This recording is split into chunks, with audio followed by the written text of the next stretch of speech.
I am Laurence, and I am a Senior Research Fellow at IRIS, and I'm here with Maureen Lewis, who's the Chief Officer of Walsall Black Sisters Collective. Hi, Maureen. Hi. Hi, Laurence.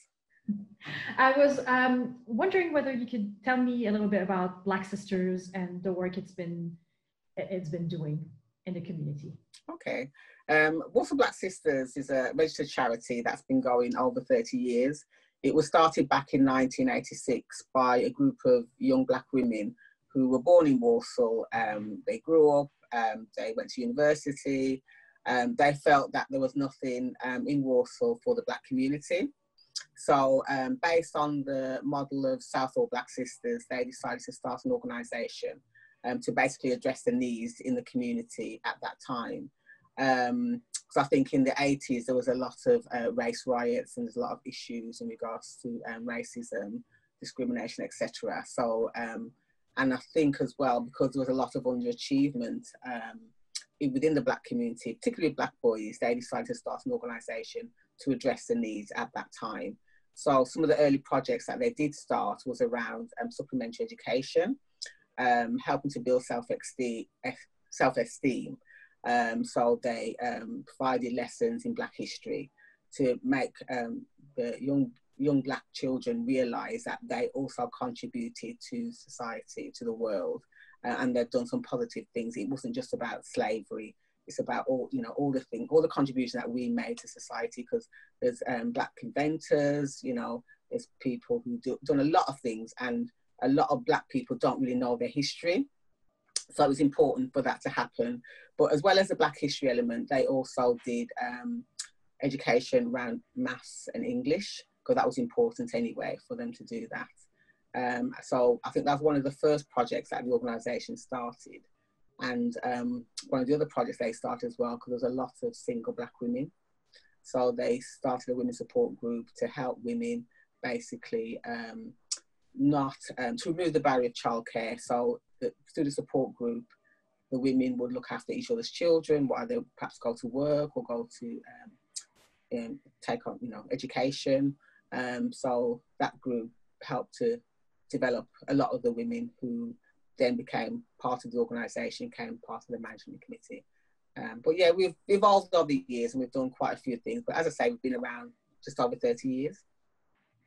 Yeah, I think, so more or less 34. Is it your 34-year anniversary? Yes, 34 year. It'll be 35 next year, 2001. Are you going to celebrate? We want to have a big celebration, because I think that's a big milestone. Because as a Black organisation, it's been really hard over the years, and there's been numerous occasions where we nearly closed down because of lack of funding and and a lot of other things. So for us, it'd be a great celebration to get all the community involved, really, and because we, being around in Walsall for 35 years is a long time. So yes, I hope to do that. And speaking of Walsall, do you think that the issues that were there in the mid-80s are the same right now? I don't think so. There's some elements that are the same. I think it's changed. And I think there are new problems. The demographics of Walsall has changed, where we've got a lot of different communities that's come in now. But saying that, I know some of the experiences of those who came over in the 50s, 60s, the people who's coming over now, some of them are experiencing similar issues in regards to racism. But I suppose it's not as in your face. I think it's more subtle discrimination and racism that exists.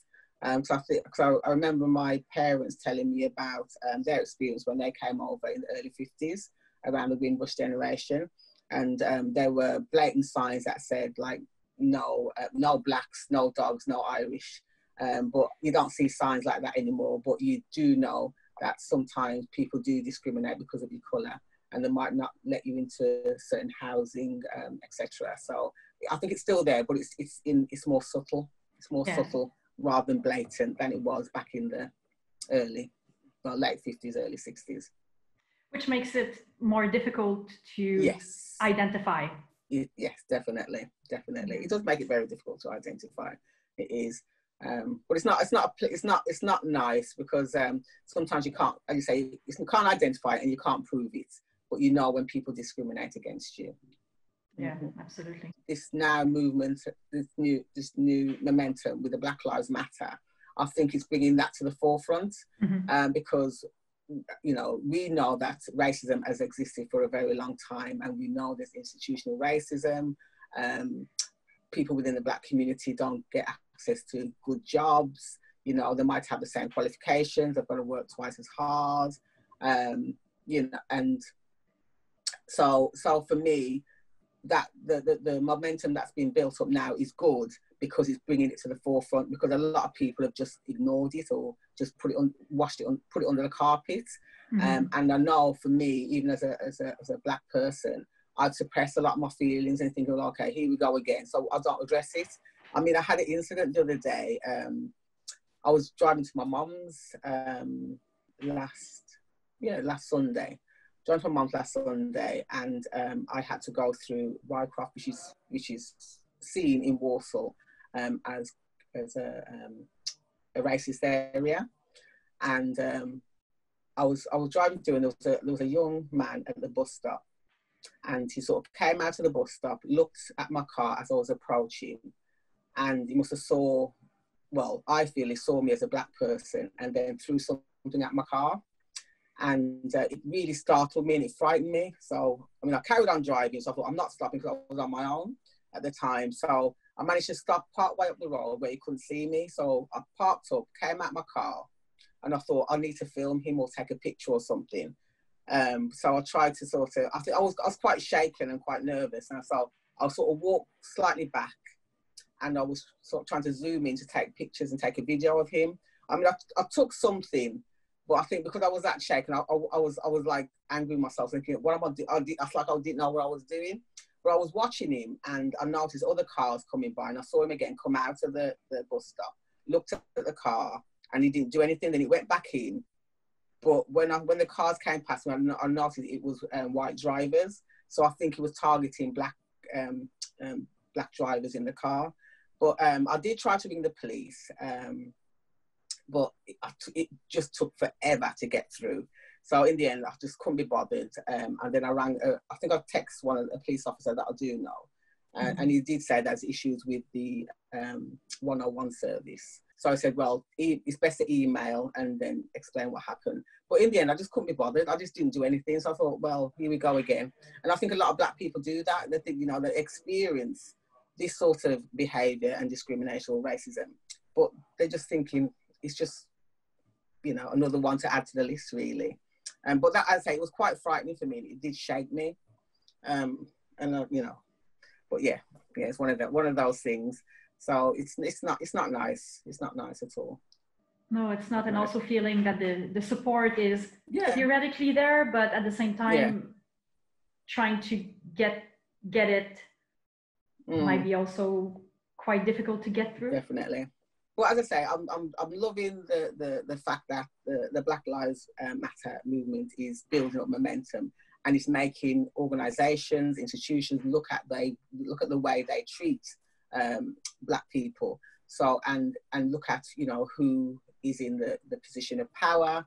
So I think it's enabling them to look at their practice, and I don't think it should stop. And just thinking back even of the George Floyd incident, for me that was quite hurtful. Just to sit there and look at what was happening to this man while he lay on the floor in handcuffs, and a white police officer who was there to protect us and serve us, kneeling on his neck, and the man is saying politely, I can't breathe, I can't breathe, I can't breathe. And he just knelt there, not a feeling, nothing. And he can do that for nearly 9 minutes, was it? And, eventually killed a man. That was very, very, I didn't watch the whole video because it was very, very painful for me. And I cried. Oh God, I'm starting to cry again. Yeah, it was quite painful. And it brought me back, it sort of brought me back to a time of slavery, when there was a lot of victims, well, a lot of Black people who actually died, and to see as well how they treated Black people. You know, they lynched them, they would, I don't know, cut off their necks, you know, all the terror that they did. Because I remember going to the Liverpool Slavery Museum, and I saw the artifacts, and I saw the equipment that they used to abuse Black people and treat them like dogs, you know, well, worse than animals, I would say. That brought all that back to me and made me really feel so much pain. It took me days. I mean, I'm not too bad now, but it took me days to get over that and to realize, how can people treat another human being like worse than an animal just because of their colour? And I think people have got to realize that regardless of who you are, your colour, your status, we are all human beings, and we should be treated with respect and equally. We should be treated equally. And I can't understand why people feel they have to treat you differently because you're a different colour. I mean, if opening up a Black person and a white person, you'll see the same organs, you'll see the same blood colour. You know, there's nothing different apart from the external, which is the skin. Absolutely. And that's also something that we discussed last time. Yeah. The treatment and especially in terms of immigration policy. Yeah. In the 60s, 70s, and the changes and the impact that it has had. Even nowadays, of the people from your parents' generation and their offspring as well, and their descendants. It's true. For me, when I started learning, because I don't call myself an activist, I'm more a person who works in the community. So there's a lot of things that I don't know in regards to legislation that's been made, and but I think, as I say, that Black Lives Matter brought a lot of things to the forefront. There's a lot of programs now about, the treatment of Black people, England's forgotten history, etc., etc. I mean, to be honest with you, I remember reading about Churchill, and for me, I read about how he brought England through when winning the war, etc. And I thought he was a great man. Mm-hmm. But then when I started reading and seeing other things that he did, particularly around immigration, when like my parents' generation was invited to England after the Second World War to help rebuild England, they came to work, the mother country, they just saw England as a place that's paved with gold. And when they came, it was totally different to what they learnt about when they was in the Caribbean. And I think although the government then were okay with the Commonwealth coming over to help, it was Churchill who actually pushed the agenda around the immigration laws, because I think it was around that, well, he felt, by having the Black community here, there's going to be, the streets will be dirty, they're going to do certain things that, that's not to the standard of England or whatever. And so he pushed the agenda, and this hostile environment thing, I think he was the one who sort of helped to start it. We've had people come over from Europe, and we've seen in some areas where crime has gone up, and it's not because of the colour, it's because of perhaps the situation that they're in. They haven't got jobs, they're in deprivation, and you get all these things because of the environment people live in. It's not because of the colour, it's because of, people talk about it also, the black on black crime, that's a lot of it's happening in London. For me, that is quite worrying, and as a community, that's something that we do want to address.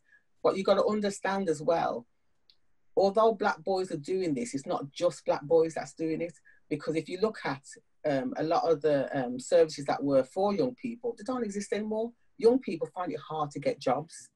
So a lot of them thinking, well, they need money, they need to do something. Some sell drugs, some do whatever else. But you've got to look at where the country's at, and where, if you cut services, if you take away something that people need to to live, they will resort to something else.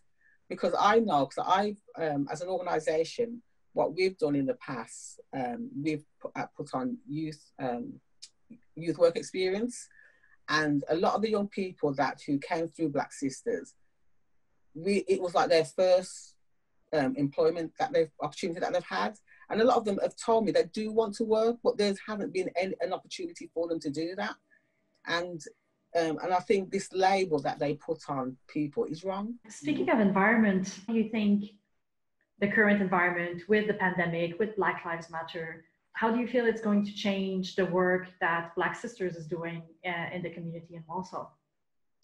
Oh gosh, it's quite worrying really, because I think as human beings, we're sociable beings, and this new way of working, whether it's through Zoom calls, you know, it's not for everybody, but I think that's the way the world's going. At the moment, during this pandemic, what we've done, I mean, we had a number of services that we've had to close, and they were the elder daycare, social activity, as well as the after school club. And these are activities, although they generated income for the organisation, it brought people together, and we've had to close all that. So a lot of particularly the vulnerable ones that we supported, are now in their homes, self-isolating or shielding. So what we have provided is a food parcel delivery service and a telephone befriending service. I mean, that's worked really well, and that's helped to keep us engaged with our clients and people in the community. But this, for the future, is quite worrying to see where this is going to end. Because some of the vulnerable clients that we're supporting, they have been asking, when is the daycare provision going to open again, so they can come and socialise and interact with their friends. We'll just have to see what happens. It is quite scary, and I think as well what's actually happened, some of the vulnerable people, particularly the older people, because they've been in their homes for that long, they're quite scared to come out. So we have to walk through, you know, as you know, we move through COVID, and we have to walk through things with people to get to perhaps help build a confidence, address the mental health problems. So I think there's a lot more work to be done, really, a lot more work to be done. No, absolutely. So challenging times ahead. Yeah. On that note, I want to thank you for taking the time to speaking to me. No problem. And for this very enlightening conversation. Thank you, Laurence.